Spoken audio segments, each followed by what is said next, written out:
예, 오늘은 세례 요한의 죽음 사건이 주를 이루는 그런 내용이 되겠습니다.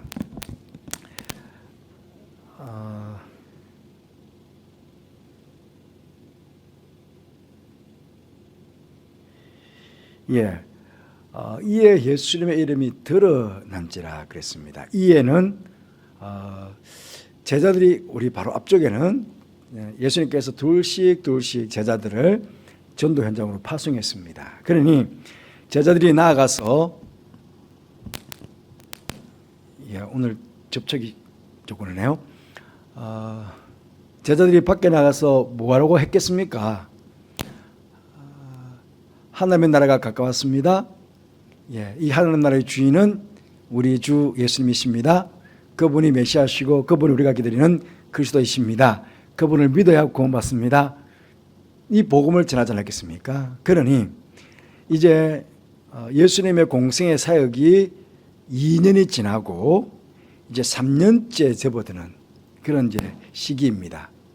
이런 시기에 이제 예수님 이름이 제자들을 통해 가지고 예수님의 사역과 제자들의 전도 사역을 통해 가지고 이제는 드러났다는 거죠.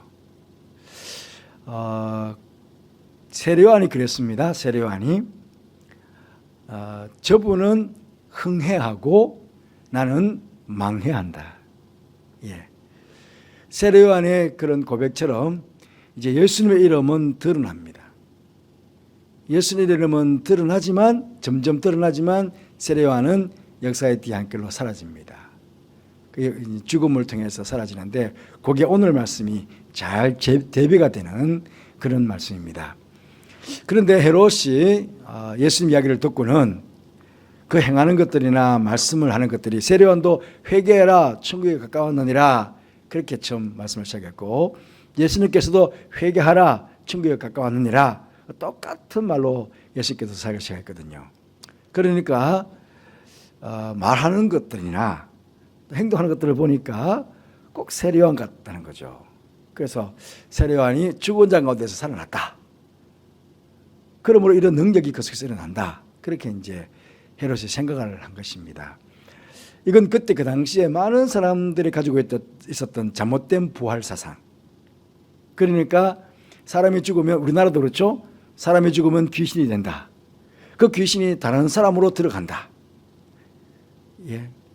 그래서 우리가 간혹 보면 제가 전에 말씀드렸지만은 무당 굿할 때 보면 분명히 멀쩡한 남자인데 그 속에 들어간 여자가 여자 목소리로 내가 누구라고 그렇게 이야기하는 경우를 우리가 보게 됩니다.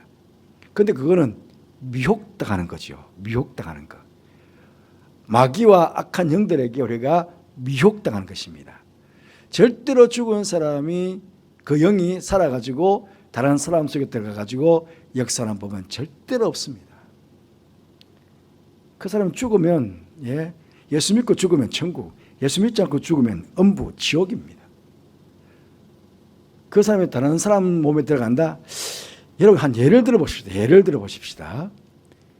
지금까지 우리 인류 역사에 죽은 사람이 얼마나 많습니까? 죽은 사람이. 그렇게 많은 죽은 사람들이 그 영들이 다 어디서 가 있을까요? 우리나라만 예를 들더라도 우리나라 지금 현재 인구보다 얼마나 많은 사람, 지금까지 역사에 얼마나 많은 사람들이 우리나라 위에 조상들이 많이 죽었습니까? 그 죽은 영들이 다 어디가 있습니까? 그러면 왜 꼭 한 사람씩만 이렇게 들어옵니까? 그러니까 이거는 엉터리죠. 그 죽은 사람의 영이 귀신이 사람 몸에 다시 들어와가지고 역사한다. 이런 법은 절대로 없습니다. 그러니까 절대로 미혹당하지 마시기 바랍니다. 그리고 뭐 죽은 귀신이 집에 찾아온다고 절대로 아닙니다. 그러니까 조상신의 제사해서 조상신의 제사하면 아이고 문 열어놔라 오셔서 밥 먹고 가시게 절대로 그거 하시면 안 됩니다. 그러니까 죽은 사람이 귀신이 된 건 아니다. 어쨌든 그때 그 당시도 그렇고 그때 그 당시에도 잘못된 부활 신앙이 죽은 사람의 영이 부활해가지고 다른 사람 속으로 들어간다 해서 역사한다 이런 일이 있었는데 그건 절대로 아니다라는 것 기억해 주시고 하지만 이렇게 말하는 이유는 여러분 여기가 세례 요한이 요때는 지금 예수님께서 드러난 요 시기는 AD 29년쯤 됩니다. 우리가 보통 BC 4년경에 예수님께서 태어나셨다 그렇게 보거든요. 그러니까 33년을 사셨으니까 이제 마지막 죽음이 임박한 시기가 이제 다 됐습니다. 마태복음 10장까지 넘어가면 이제 예수님께서 십자가를 지시거든요. 그렇기 때문에 어찌 보면 바로 그 한 해 전에 AD 29년이든 혹은 28년쯤에 세례 요한이 죽임을 당했다. 우리 그렇게 볼 수 있겠습니다. 그래서 1년이 지났는데 세례를 죽이고 1년이 지났는데 예수님께서 드러나니까 그래서 내가 죽였던 목배 죽였던 그 세례는 지금 살았어. 이렇게 지금 역사하고 있구나. 그렇게 착각하는데 그런데 그럼에도 불구하고 헤롯의 중심 속에는 무엇이 있느냐? 세례 요한을 죽인 것에 대한 죄책감, 세례 요한을 죽였다는 것에 대한 죄책감이 속에 남아있는 겁니다. 그러니까 두려운 거죠.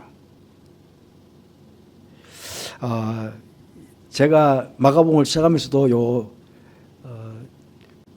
사람 이름들을 쭉 한번 보여드렸습니다. 헤롯 대왕이요 10명의 아내가 있었습니다. 그 중에 성경에 나오는 사람들을 중심에서 보면 둘째 마리암네 1세, 셋째 마리암네 2세, 넷째 말타케, 다섯째 클레오파트라. 요 네 여인과 그 자녀들과 이제 관계가 있습니다. 첫째, 두 번째 마리암네의 아들이 아리스토블루스인데 헤롯 대왕이요 이 두 사람은 죽여버립니다. 반역할 것 같아가지고 헤롯 이 남편이 아내와 아들을 죽였어요. 사형시켜버렸어요. 그러니까 보면 이 아그리파 1세는 굉장히 불행한 연애시를 아마 보냈을 겁니다. 그런데 어쨌든 이 아그리파 1세 성경에서요 이 아그리파 1세가 어디가 나오냐면 사도행전 12장에 가보면 헤롯이 교회의 여러 사람들을 죽였다는 이야기가 나옵니다. 그러니까 예수님의 제자 야고보를 누가 죽였느냐? 이 아그리파 1세가 죽였습니다. 헤롯. 그리고 이 헤롯은 하늘에게 영광을 돌려야 되는데 하늘에게 영광을 돌리지 않고 자기가 영광을 취하다가 벌레에게 물려서 벌레에게 충격당해서 죽었다. 그렇게 12장에 사도행전 12장에 나오거든요. 그 헤롯이 바로 이 아그리파 1세입니다. 그리고 요 아리스토블루스로부터 태어난 아이가 아그리파 1세와 헤로디아 그 둘이가 태어났습니다. 헤로디아가 누나입니다. 누나인데 그런데 빌립과 헤로디아가 결혼을 한 것입니다. 빌립과 헤로디아가 결혼했으니까 어떻게 보면요 진려하고 결혼한 거죠. 그러니까 배 다른 삼촌. 그러니까 어찌 보면 배는 다르지만 어쨌든 족보로 따지면 삼촌과 진려가 결혼을 한 것입니다. 결혼을 했는데 그런데 아마 이 빌립과 헤로디아와 이 안티파 오늘 나오는 헤롯이 안티파입니다. 이 안티파가 역사책을 보면 빌립과 헤로디아와 안티파스가 로마로 여행을 간 거예요. 여러분 이 헤롯 가문은 로마 황실하고 굉장히 긴밀한 관계를 맺고 있었습니다. 그때 헤롯 대왕도 로마 황제하고 좋은 관계를 맺고 있었으니까 이두메 사람인데 그러니까 어찌 보면 유대인이 아닙니다. 아닌데 로마 황제에게 은총을 입어가지고 유대 나라 왕이 된 것입니다. 그래서 이 헤롯 가문 자체는 친로마 황제가 굉장히 긴밀한 관계가 있었거든요. 그러니까 아마 로마로 여행을 갔는데 그런데 이 안티파스하고 헤로디아하고 눈이 맞은 것입니다. 그러면 안 되죠. 동생 아내인데 그러니까 동생 아내인데 이 빌립과 헤로디아는 지금 결혼한 사이인데 그런데 로마로 여행을 갔는데 안티파스하고 헤로디아하고 눈이 맞은 것입니다. 그래가지고 헤로디아는 헤어지고 또 중요한 거는 이 안티파스가 나바테 공주하고 결혼한 사이였습니다. 그런데 나바테 공주를 집으로 돌려보내버리고, 이혼해가지고 집으로 돌려보내버리고, 그리고 헤로디아하고 결혼한 것입니다. 그러니 이게 얼마나 잘못된 것입니까? 결혼이 서로가, 그러니까 간음죄를 범한 것이죠. 이제 뒤로 가서 제가 다시 한번 성경 구절들을 말씀을 드리겠습니다. 여기 이제 역사적인 사건을 한번 말씀을 드려보겠습니다. 그런데 이 말타키에서 이 두 아들이 낳거든요. 아켈라오고 안티파스. 그 다음에 클레오파트리아에서 빌립이 낳는데, 이제 아켈라오 안티파스하고 빌립 2세는 분봉왕들입니다. 분봉왕들인데, 빌립 2세하고 나중에 살로메하고 결혼합니다. 살로메는 오늘 지금 헤로디아의 딸로 나오죠. 헤로디아의 딸이 이름이 살로메입니다. 그러니까 빌립하고 헤로디아 사이에서 이 살로메가 나왔거든요. 그런데 참 이게 족보가 말이죠. 안티파스하고 결혼했잖아요. 그러면 안티파스하고 결혼했으면 얘가 딸이에요. 헤로디아하고 안티파스하고 결혼했으면. 그런데 따지고 보면 어떻게 됩니까? 족보가 사실은 동생의 딸이잖아요. 그럼 질려도 돼.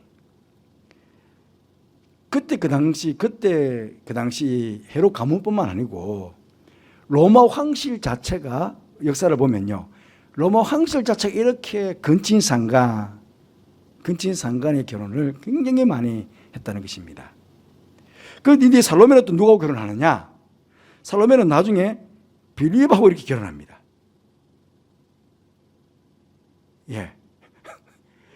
그러니까 따지고 보면, 이렇게 보면 진려 같은데, 이렇게 보면 뭡니까? 손녀. 묘하게 얽혀서 지금 그렇게 결혼을 한 거죠. 이게 페트라입니다. 요르단에 있는 페트라인데, 이게 그 옛날 나바티안 왕국입니다. 나바티안 왕국. 이렇게 아주 화려한 문화를 가지고 있었던 나바티안 공주하고 안티파스가 결혼했는데, 이 나바티안 공주를 돌려보냈잖아요. 이혼해가지고. 그러니까 나바티안 페트라에서도 왕이 화가 나가지고 유대 땅을 공격해가지고 한번 큰 어려움을 겪습니다. 그런데 성경에는 이 사건은 나오지 않습니다. 어쨌든 이렇게 엄청난 문화를 가졌던 나바티안 공주하고도 결혼했는데도 불구하고 정략 결혼이었죠. 그런데 헤로디아하고 눈이 맞아가지고 나바티안 공주를 돌려보내는 가운데 큰 어려움을 한번 겪은 게 있었습니다. 자, 여기에 분봉왕이 이름인데요.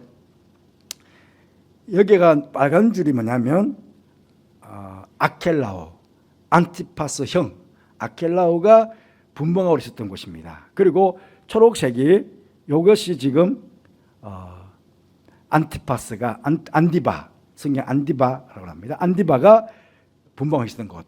요거는 빌립이 다스렸던 그런 곳인데, 오늘 우리가 좀 더 보게 된 건 뭐냐면, 여러분 글자는 안 보입니다만은 여기 마케루스라는 곳이 있어요. 마케루스. 여기 마케루스가 있는데요. 여기 마케루스. 여기 지금 안디바 영토 있잖아요. 요 마케루스가 뭐냐? 여기서 세례요한이 참수를 당했는 곳입니다. 되는데 헤롯은 듣고 이러되 내가 못 뵌 요한 그가 살아났다 하고 지금 두려움에 떠는데, 여기에 마키루스입니다. 금방 제가 말한 마키루스인데, 헤롯 대왕이 어찌 보면 유대인이 아니잖아요. 그러니까 늘 불안한 거야. 유대인들이 수시로 반역할 수 있으니까 늘 불안해가지고, 그러니까 이 유대 땅에서부터는 떨어져 있는 곳, 좀 떨어져 있죠. 조금 전에 지도 보면 여기도 사해를 건너와야 돼. 얘 마키루스니까 좀 떨어져 있잖아요. 떨어져 있는 곳에다가 이렇게 죄송합니다. 떨어진 곳에다가 이렇게 요새를 만들어 놓은 거예요. 이건 그냥 이 산지처럼 돼 있죠. 700m 고지입니다. 이렇게 저희들이 한번 그 성지순례 가서 걸어봤는데요. 한번 걸어 올라가 봤는데 굉장히 걸어 올라가요. 길이 나 있어서 올라가기지만은, 그런데 그 위에가 평평하게 되는데요. 이렇게 궁전처럼 아주 틀을 닦아가지고 100m, 길이가 100m, 폭이 60m 되는 그런 궁전을 구에다가 만들어 놓은 겁니다. 그 여기서 혹시나 발견하면 아차는 순간에 그냥 여기에 도망오려고 헤롯 대왕이 먼저 만들어 놓은 것인데, 헤롯 안디바스는 자기 영토니까 여기 이제 와서 잔치도 벌리고 이제 그랬던 겁니다. 여기 이제 세례요한을 가다 놓고 여기서 이제 세례요한을 참수를 시킨 곳이 마키루스입니다. 그거는 역사적인 사건으로 알고만 좋겠습니다. 전에 헤롯이 자기가 동생 빌립의 아내 헤로디아에게 장가든 거로 이 여자를 위해서 사람을 보내어 요한을 잡아 옥에 가두었다는 거예요. 이 여자를 위해서. 그러니까 무엇입니까? 지금 헤롯은 계속 마음에 너 왜 동생의 아내를 취했느냐? 그리고 왜 결혼한 나바티안 공주를 이혼을 시켰느냐? 그 때문에 이제 계속 간음죄라고 그렇게 계속 책망하지 않았겠습니까? 책망했는데 이 책망을 들은 그 헤롯 안디바는 늘 마음이 찔림이 있는 거예요. 그런데 헤로디아는 여자가 못됐던 것 같아요. 그러니까 남편도 버리고 그러죠. 그런데 헤로디아가 집요하게 아마 저 요한을 죽이라고 자꾸 다니면서 욕하니까, 자꾸 다니면서 정죄하니까, 자기들 정죄하니까 어때 또 옥에 가둬서 어쨌든 저 치워버리라고 막 죽여버리라고 막 계속 그랬을 거예요. 그러니까 여자를 왜 가지고 어쩔 수 없이 옥에다 가두게 되는 거예요. 예수님께서도 그러셨죠. 이러실 때 누구든지 그 아내를 버리고 다른 데 장가드는 자, 아내를 버리고 다른 데 장가드는 자 누굽니까? 안디바, 나바티안 공주를 버렸으니까 아내를 버리고 다른 데로 장가가는 자도 본체에게 간음을 행하며, 또 아내가 남편을 버리고 다른 데로 시집, 아내가 누구입니까? 헤로디아. 헤로디아가 남편을 버리고 다른 데로 시집 갔는데 이것도 간음이다. 그게 예수님께서도 그 정죄한 거예요, 사실은. 그 나중에 예수님께서 이 헤롯 안디바가 예수님을 죽이려 합니다. 세례요한도 죽여봤으니까 예수님도 죽이려고 합니다. 그래서 예수님께서 잠시 빌립 영지로 살짝 피해가는 경우도 있었습니다. 그러니까 분봉왕이니까 빌립 영지로 살짝 피해가가지고 거기서 사실은 500여의 기적을 베풀었거든요. 6월절 날 예루살렘으로 올라오지 않으시고 살짝이 도망을 가신 거예요. 예수님께서 옆으로 살짝 도망가셔가지고 빌립 영지로 가서 거기서 베세다에서 500여의 기적을 베푸는 사건이 거기 나오는데요. 어쨌든 예수님께서도 이렇게 딱 그 현상들을 또 그는 간음죄에 대한 이야기를 합니다. 그런데 헤로디아가 요한을 원수로 여겨 죽이고자 하였으되 하지 못한 것은 나오죠. 헤롯이 요한을 의롭고 거룩한 사람으로 알고 두려워하여 보호하며 또 그의 말을 들을 때 크게 번민을 하면서도 달갑게 들어 밀어라. 그도 일만의 양심은 헤롯이 가지고 있었는데, 그런데 헤로디아가 더 요한을 죽이려고 한 겁니다. 그러니까 뭡니까? 호시탐탐, 절치부심. 한번 기모보자. 당장 내가 죽이고 싶지만 헤롯이 막 자꾸 우유부단하니까 그래도 아마 계속 말할 겁니다. 계속 죽여라고, 계속 죽여라고. 저게 계속 다니면서 우리를 욕한다고 계속 그러지 않았겠습니까? 그런데 마침 기회가 좋은 날이 왔다는 거예요. 기회가. 여러분, 우리가 악한 생각을 자꾸 하다 보면, 악한 생각을 하면서 그 악한 생각에 대해서 뭔가를 자꾸 하다 보면 그걸 떨쳐버리지 않으면 때가 되면 그 악한 생각이 실천할 수 있는 기회가 온다는 거예요.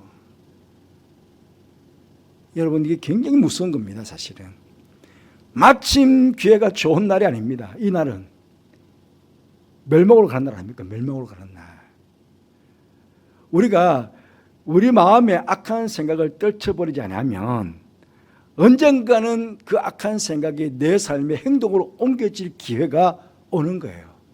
예를 든다면 가룟 유다도 처음부터 예수님 팔려는 생각 없었습니다.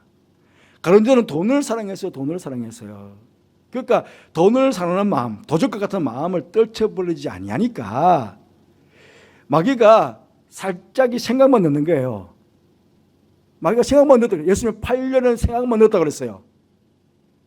처음에는 돈을 사랑했는데, 그런데 그게 조금 더 속에서부터 있다 보니까 예수님을 8년의 생각까지가 나왔는데 끝이 아니에요. 결국 뭐합니까? 예수님 팔아버리잖아요. 생각해보면 마귀가 그 속에 들어갔다고 그랬어요. 마귀가 가룟유다 속으로 들어가는 거예요. 그러면 끝나는 거죠. 우리가 늘 조심할 게 뭐냐면 끊임없이 악한 생각이 우리를 지배할 수 있어요. 왔다 갔다 할 수 있어요. 하루에도 여러 번 우리 악한 생각들이 우리 속에 들어왔다가 나갔다가 들어왔다 나갔다 할 수 있어요. 그런데 악한 생각이 들어오면 빨리 내보내야 돼. 빨리 떨쳐버려야 돼요. 그 생각을 떨쳐버리지 않으면 그 생각이 주리를 튼다고요. 내 마음에서 주리를 튼다고. 이 마귀가 알거든요. 귀신이 알거든요. 귀신처럼 알거든요. 아, 이게 하하 안 떨쳐버려 가지고 있네. 그러면 마침 그 마음의 악한 생각을 실천해버릴 수 있는 기회를 준다니까요. 그럼 망하는 겁니다. 그런데 이 헤로디아의 딸이 친히 들어 춤을 췄다는 거예요. 저는 여기서 요새 이용하는 단어가 뭐가 있습니까? 가스라이팅을 한다. 가스라이팅. 엄마가 아마 계속 딸한테 가스라이팅을 했을 거예요. 절대로 공주가 무희가 되어가지고 춤을 추는 경우는 없습니다. 왕이 명령해가지고 야 공주 나와. 이 굉장히 귀한 분들이 와 있으니까 이 나라에서 제일 귀한 귀족들이 와 있으니까 공주야 네가 한번 와서 한번 춤을 춰 달라고 그러면 또 혹시 몰라. 그런데 그렇지 않고는 절대로 딸이 춤을 추는 경우가 없죠. 왜냐하면 그게 유흥이잖아요. 유흥의 자리. 술을 먹고 음란한 춤을 추고 하는 그런 자리 아닙니까? 어쩌면 이 헤로디의 딸인 살로메가 그 문남성들 앞에서 음란한 춤을 췄을 거예요.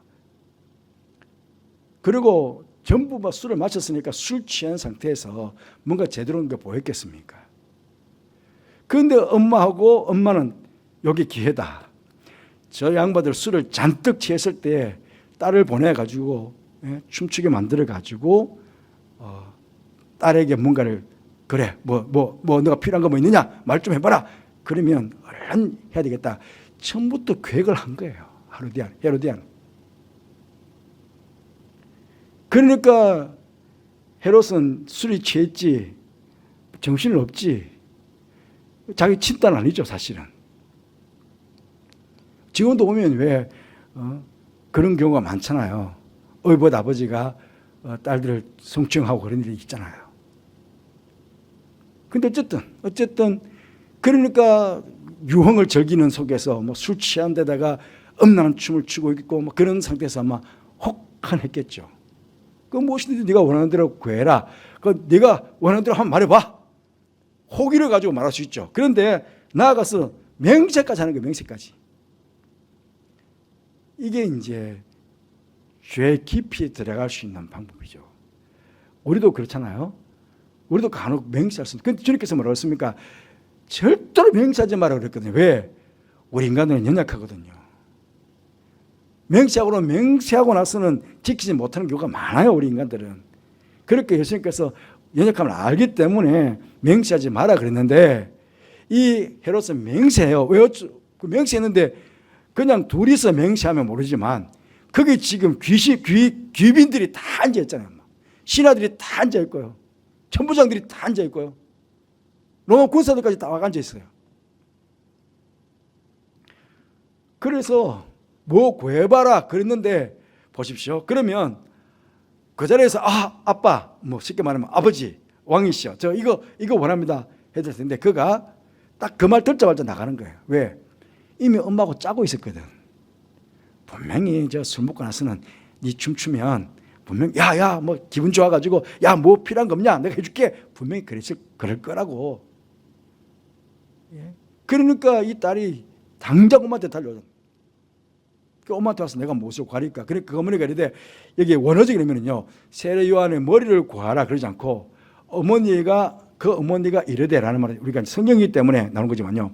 만약에 영화 그 상황을 놓고 보면 딸이 왔어요. 엄마 왕이 뭘 구해도 준다 그래요. 뭘 구할까? 세례와 머리. 그런 뜻입니다. 딸이 쫓아가서 엄마 뭘 구하라고 그러는데 야 세례와 머리. 그냥 그대로 세례와. 이게 원어적 의미로는요. 세례와의 머리를 구해라. 그래서 야 세례와 머리. 이거 끝입니다. 원어적인 의미로. 그러니까 계속 마음에 품고 있는 거죠. 죽여야 된다. 그러니까 돌아보지도 않고 그냥 세례와 머리 달라고 그러고 세례와 머리. 그러니까 이 딸이요. 곧 왕이가 급히 들어가가지고 얼마나 빠른지 몰라요. 제지인데 얼마나 빠른지 몰라요. 그냥 쫓아 들어가가지고 세례와 머리를 손안에 얹어달라고. 얼마나 잔인합니까? 그러니까 우리가 이게 영화를 보든지 어떻게 지금도 그래요. 사람들이 죄를 질 때 보면 사람을 죽일 때 보면 어떻게 이렇게 사람의 인간의 탈을 쓰고 어떻게 사람을 이렇게 죽일 수 있나 싶을 정도로 어떻게 사람을 죽이는 일이 이렇게 쉽게 있을까요? 사람이 악해지면 사람의 양심이 화인맞게 되면 정말 짐승보다 못한 짓을 인간이 하게 되는 거예요. 그 왕이 심히 근심할 수밖에요. 세례요한이 세례요한이 얼마나 자기가 생각할 때도 하나님의 참 거룩한 선지자처럼 느껴지는데 그런데 어떻게 그 세례요한을 죽일 수 있겠어요? 그런데 맹세해놨잖아요. 만약에 그 앞에 있는 신하들, 그 천부장들, 그 귀인들 다 보고 있는 데서 맹세해놨으니 만약에 하지 않았다가는 아이고 저 말만 가벼운 사람, 저 신뢰할 수 없는 사람 오히려 자기의 권위에 큰 먹칠을 하게 생긴 거예요. 그러니까 어쩔 수 없이 그냥 보내가지고 담아다가 그 하나님의 귀한 사람을 죽여버리는 그런 죄를 저지르게 된 것입니다. 여러분 우리가 오늘 정말 기도할 건 그렇습니다. 우리도 얼마든지 우리 양심이 화인 맞을 수 있습니다. 화인 맞을 수 있습니다. 화인 맞은 양심, 악한 양심이 될 수 있습니다. 악한 양심이 되면요 죄를 죄로 여기지 않아요. 지금 헤로디아가 죄를 죄로 여겼을까요? 살로메가 죄를 죄로 여겼을까요?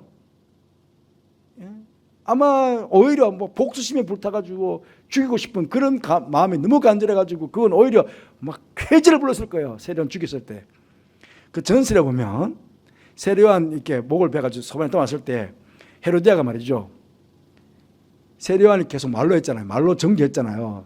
저 가늠한 여자들이라고 가늠한 뭐 XX라고 막 그렇게 대놓고 막 그렇게 하지 않았겠습니까? 그러니까 헤로디아가 자기 머리 긴 비녀 같은 게 긴 머리핀을 뽑아가지고 세례요한의 혀를 찍어 빼냈답니다. 전설에 하면 그런 사람들이 양심이 같이 있었겠습니까? 오히려 죄를 짓고 사람을 죽이고 살인죄를 범하고도 쾌죄를 불렀지 않았을까요? 그렇게 악한 양심이 될 수가 있다는 겁니다. 그런데 얼마나 감사해요.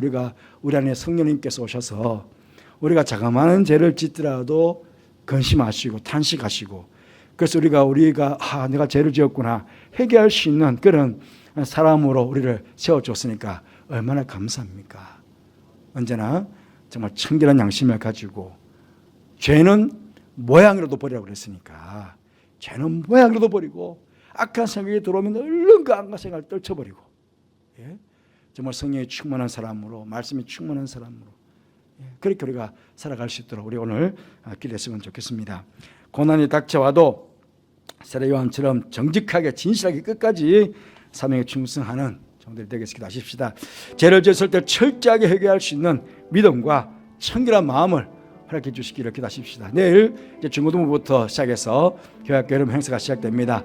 안전하게 지켜주시고 또 그 모든 진행들이 원활하게 잘 진행이 되고 프로그램들이 또 아이들의 그 환경 자체가 아이들의 수련회가 잘 될 수 있는 여름 생활가 잘 될 수 있는 그런 환경이 조성이 되고 정말 하나님과 넘치는 성령이 충만한 그런 수련회가 생각하게 될 수 있도록 해주시고 오늘은 수요일입니다. 그래서 형제교회와 선교사님들 함께 해주시기를 우리 함께 기도하십시다. 정결한 마음 주시옵소서. 찬 이후에 우리 함께 결단하며 기도하겠습니다.